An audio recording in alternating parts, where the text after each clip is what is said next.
Hey cats, how's it going? I hope you are doing well.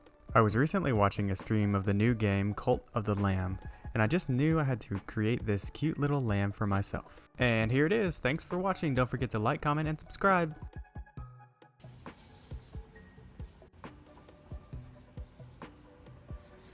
I did some research and watched some other clay crafting channels. The first thing I did was grab some aluminum foil and make the general shape of the head and body. After that, I rolled out some Sculpey 3. Now, I don't recommend Sculpey 3 because it's not very firm and it tends to stick to your hands and everything else. My first attempt at making the head and body didn't go so well, so I decided to go and buy some Super Sculpey, which is much easier to work with in my opinion. Goodbye, I'll always love you. After learning a little about the clay baking process, mainly not to leave gaps where air can expand, I moved on to my second attempt at making the sheep's body. However, I wasn't satisfied with how this one turned out. It looked like I glued a bunch of baked beans together, and I just couldn't accept that. Attempt number 3, I decided to forego the foil this time and just to make it one solid piece of clay. With the torso complete, I twisted up some tie wire with my drill to make the arms and legs. It's time to do some drilling. Say ah! Just test fitting the limbs and then trimming them down a bit to the proper length for the perfect T-pose. Now it's time to beef up those limbs, but first let me roll out some snaky boys. Pinch the clay around the wire or simply skewer it like this. After affixing the appendages, I smooth them out with this rolly technique.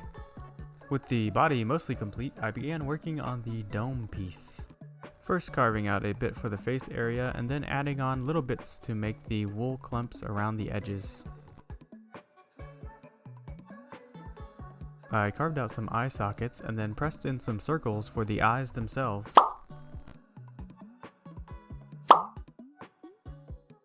I made these horns and ears off camera. With the head finished, I gave it another bake and moved on to making the cape poncho thing that our lamb protagonist wears. The cape was surprisingly easy to make, just cut out this simple design and fold it around the sheep's body, and with a final bake, the sheep is complete. Next up, I covered the sheep in some Mod Podge to seal it up. After the Mod Podge, I covered the whole thing in a base coat of white paint. You could also use spray paint for those of you making your own clay creations at home. A quick candle making tutorial. Great job! Wasn't that easy? Paint. I started painting dark to light, which is the opposite of what you're supposed to do. I just like the extra challenge. I'm actually just an idiot. The brown bits come out nice and brown, just like I wanted. I painted the white wool areas a slightly creamy white shade. And just like that, we're moving on to the red cape.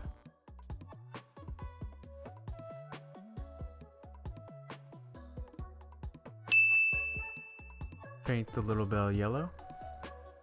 Now it's time to paint those blood red demon eyes.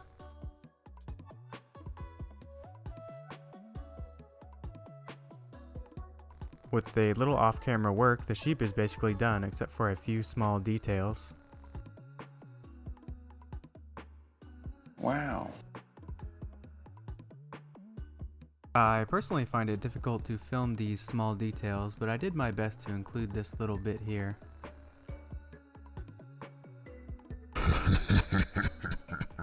For the final stretch of the build, I needed a base, and not just any base, a round base, and not just any round base, a round base with an epoxy lamp insert piece. To cut a circle from this foam, I first marked the foam using a compass, and then slowly cut off bits until I had something close to circular. Once mostly circular, I used some sandpaper and smoothed it out.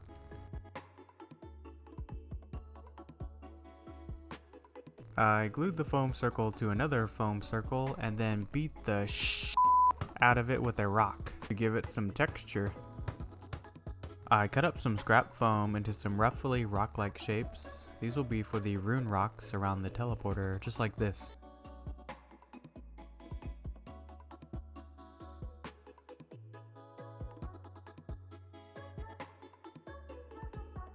After completing the foam, I covered the whole thing in Mod Podge and black paint, and then followed that up with a light gray stone color.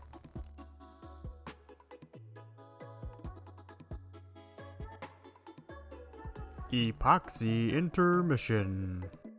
This is my first time doing anything with epoxy, so I bought the essentials and did some hands-on learning.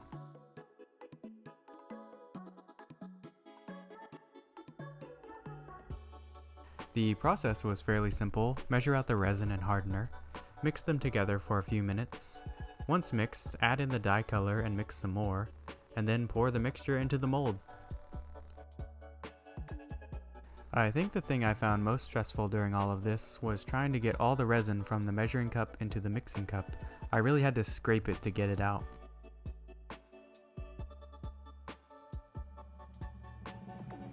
I really wanted the resin to be more opaque, but I had no clue how much dye to add to achieve the look I wanted.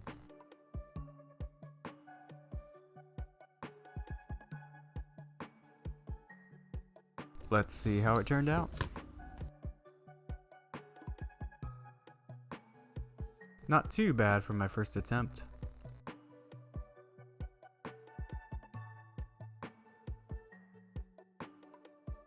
Time to give this thing a test fit. Well, I know how to fix this. After a little trimming, it fits like a glove. A little touch-up paint followed with some varnish. After the varnish dried, I covered the whole thing in some Vegenaise. I mean dark wash. The wash just gives it a dirty, weathered appearance. It's about flocking time we finish this thing by adding some fake grass. First add your glue, spread it around generously, and then sprinkle on the flocking, smoothing it out with your finger or other appendage.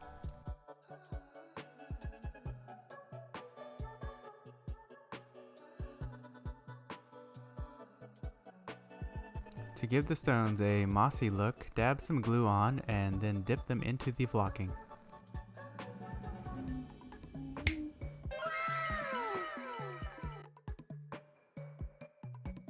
With everything complete, the only thing left to do was to assemble it all together.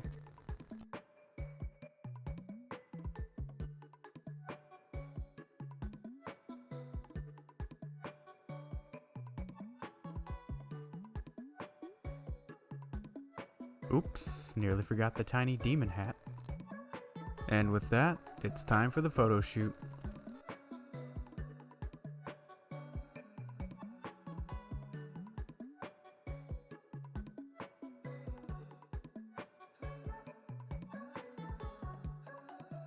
If you stuck around to the end, I'd like to say thanks for watching and I hope you enjoyed. If you want to show your support, feel free to like, comment, and subscribe. And for anyone wanting to go the extra mile, I do have my Patreon in the description. Again, thanks for watching and have a wonderful day.